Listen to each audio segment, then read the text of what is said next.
Halo Teknolobers, di dunia militer, alutsista yang sangat ditakuti jika telah dioperasikan pihak musuh. Ada peluru kendali atau disebut rudal. Roket militer ini, sistem pengendaliannya secara otomatis mencari target yang akan dihantam dalam medan perang. Nah, peluru kendali ini bisa terbang pada ketinggian suborbit melalui jalur balistik, sehingga disebut peluru kendali balistik. Rudal balistik hanya dapat dikendalikan di tahap peluncurannya saja. Kalau begitu, bagaimana cara kerja rudal balistik? Langsung deh kalau gitu, tonton tayangan ini hingga akhir ya. Namun sebelum lanjut, pastikan kamu telah klik subscribe dan aktifkan lonceng notifikasi, update terus informasi terbaru dari teknologi populer.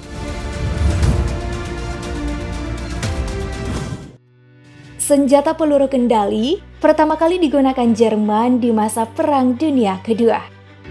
Saat itu peluru kendali V1 dan V2 yang paling hits dengan sistem autopilot sederhana. Rudal balistik dikembangkan oleh Nazi Jerman sekitar tahun 1930-an hingga 1940-an. Kala itu perkembangan rudal diprakarsai perintah dari Walter Dornberger. Roket V2 sukses melakukan uji coba pada 23 Oktober 1942. Kemudian mulai dioperasikan pada 6 September 1944 melawan Paris. Peperangan berlangsung hingga Mei 1945. Tercatat, lebih dari 3.000 V2 telah ditembakkan. Nah, untuk rudal balistik antar benua atau disebut ICBM, Intercontinental Ballistic Missile, sangat berpengaruh pada jangkauannya. Semakin besar muatan, maka akan semakin mengurangi jangkauannya. Karena itu mengapa ICBM sangat efisien jika diberi muatan hulu ledak nuklir yang sangat ringan, tapi tetap punya daya ledak luar biasa. Sesuai namanya, rudal balistik antar benua dapat melakukan perjalanan dari satu benua ke benua lainnya. Dalam peluncurannya, ICBM akan terbang membentuk parabola layaknya lintasan bola bisbol yang terbang di udara. Rudal ini diluncurkan dari berbagai sudut, termasuk dengan sudut yang lurus.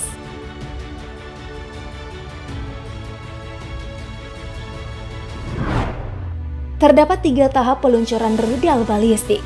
Pertama, ada fase boost atau disebut juga fase peluncuran.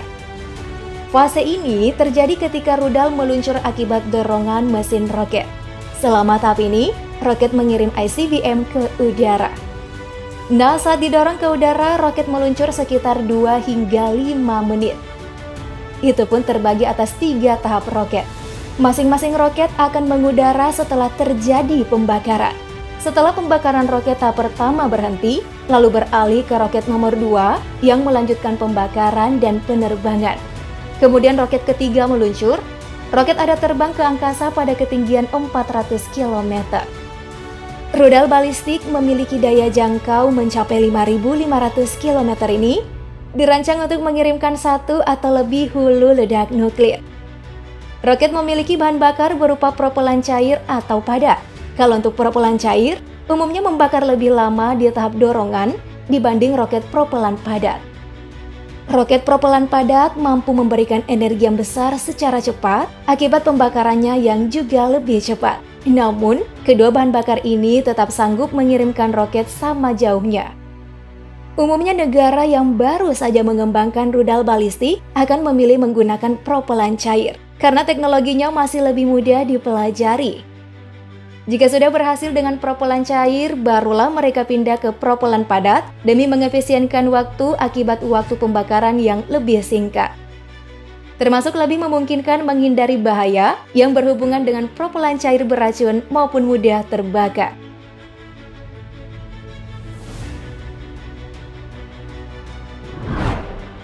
Selanjutnya ada fase di mana rudal berada di luar atmosfer bumi. Di fase ini rudal akan melepaskan re-entry vehicle yang dimiliki ke target-target yang sudah ditentukan. Di tahap ini, rudal memasuki ruang angkasa sesuai lintasan balistiknya.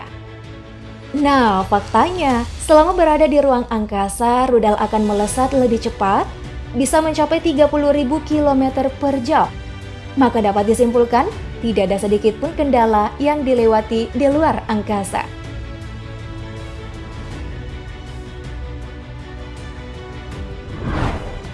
Kemudian terakhir fase di mana re-entry vehicle memasuki atmosfer dengan rata-rata dari ketinggian 100 km dan kecepatan rata-rata 4 km per detik. Pada tahap ketiga ini, ICBM kembali memasuki atmosfer bumi, kemudian mengenai targetnya dengan cepat. Hal itu karena didukung pendorong roket yang sanggup lebih dalam menyesuaikan diri terhadap target.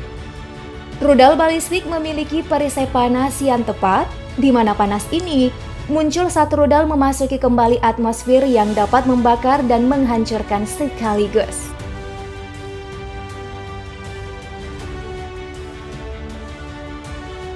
Technolovers, dahsyatnya kekuatan rudal balistik alias ICBM membuat senjata ini tidak bisa sembarangan digunakan. Negara-negara yang memiliki rudal ini seperti Amerika Serikat, Rusia, China, Korea Utara, dan India. Bahkan belum pernah menembakkan senjatanya itu dalam bentuk serangan apapun, terlebih hal yang disengaja untuk menyerang negara lain. Namun dalam hal uji coba sesi latihan tempur, telah terbukti negara-negara tadi sanggup melakukannya. Jangan sampai deh negara-negara pemilik rudal balistik antar benua saling serang dengan hulu ledak nuklir. Nggak kebayang, bumi akan terporak-porandakan hingga rusaklah hubungan negara yang berkonflik tadi. Jangan sampai ya.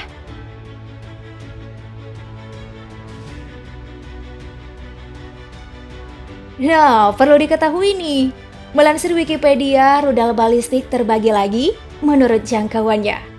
Pertama ada peluru kendali balistik jarak pendek atau Short Range Ballistic Missile atau SRBM, di mana jangkauannya kurang dari 1000 km. Rudal jenis ini memiliki hulu ledak konvensional seperti V2, Scud, dan SS-21 Scarab. Kedua ada peluru kendali balistik jarak menengah, Medium Range Ballistic Missile atau MRBM, memiliki jangkauan antara 1000 hingga 2500 km. Kemudian ada Intermediate Range Ballistic Missile atau IRBM, jangkauannya antara 2500 sampai 3500 km. Ada juga nih, peluru kendali balistik subbenua atau Subcontinental Ballistic Missile atau SCBM. Ada peluru kendali balistik antar benua Intercontinental Ballistic Missile atau ICBM, memiliki jangkauan lebih besar dari 3500 km. Lalu ada peluru kendali balistik berbasis kapal selam atau Submarine Launched Ballistic Missile atau SLBM. Nah, Technolovers, misil balistik jarak menengah dan pendek disebut sebagai misil balistik taktis atau tactical. Sedangkan misil balistik jarak jauh dirancang agar sanggup membawa hulu ledak nuklir karena kapasitas muatnya sangat terbatas untuk peledak konvensional. Misil balistik yang memiliki jangkauan lebih jauh dari jarak target jadi salah satu strategi untuk menyulitkan pertahanan.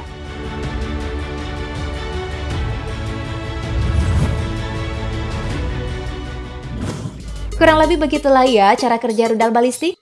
Kalau kamu punya tanggapan, yuk komen di bawah. Jangan lupa like dan share video ini. Sampai jumpa!